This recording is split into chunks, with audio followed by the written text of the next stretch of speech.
అది దాని నుంచి బయటపడాలని కానీ తప్పు జరిగింది పొరపాటు జరిగింది చెప్పాలనే విచక్షణ అది లేదు. పైగా మరింత దిగజారి ఆయన గ్యాంగ్ ఆఫ్ సటానిక్ ఫోర్సెస్ అంటాం, సైతాన్ లక్షణాలు ఉండే వాళ్ళందరూ, ఒక గొడుగు కింద చేరిన వాళ్ళందరూ ఇప్పుడు కూడా మళ్ళీ అదే ప్రచారం కొనసాగిస్తున్నారు.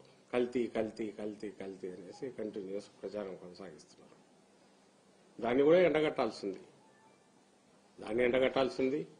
ముందు ఇది అబద్దం అని తేలినప్పుడు అతని దురుద్దేశాలు బయటపడ్డాయి కాబట్టి దాన్ని ఎండగట్టాల్సింది. ఆయన నిలదీసి ప్రజాక్షేత్రంలో ఆయన బోన్లో నిలబెట్టాల్సిన అవసరం కూడా ఉంది చంద్రబాబు నాయుడు. అంటే అసలు నెయ్యే సప్లై చేయలేదు, కెమికల్స్ తో కూడినటువంటి ఒక ఐటమ్ ని సప్లై చేశారు. దానివల్ల కోర్టులు అనేది అక్రమంగా సంపాదించారనేది ఇప్పుడు ప్రధానంగా వాళ్ళు బ్యానర్స్ వేస్తున్నారు, అలాగే ఆరోపణలు చేస్తున్నారు.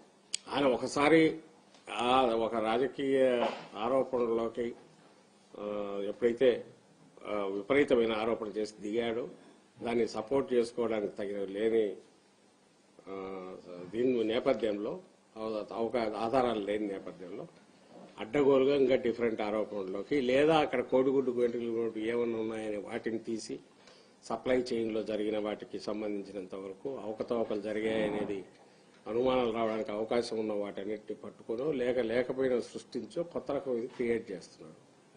మా పాయింట్ ఒకటే, అసలు ఈ మొత్తం ఇన్వెస్టిగేషన్ దేనికోసం మొదలైంది? ఈ పాయింట్ జంతువుల కొవ్వు అనే దాని మీద మొదలైంది. సుప్రీంకోర్టు కూడా సీరియస్ గా దాని మీదనే మూవ్ అయింది. ఇప్పుడు అందులో వచ్చిన మిగిలిన అంశాలకే చూద్దాం. ఉదాహరణకు ఆయన బోలేబాబా అంటున్నాడు. ఎవరి బోలేబాబా? చంద్రబాబు నాయుడు హయాంలో హర్ష్ డైరీ అనే పేరుతో ఉన్నదే పేరు మార్చి బోలేబాబా అయింది. దానికి ఫ్యాక్టరీ ఇన్స్పెక్షన్ కు ఆయన హయాంలోనే 2018లో వెళ్లారు.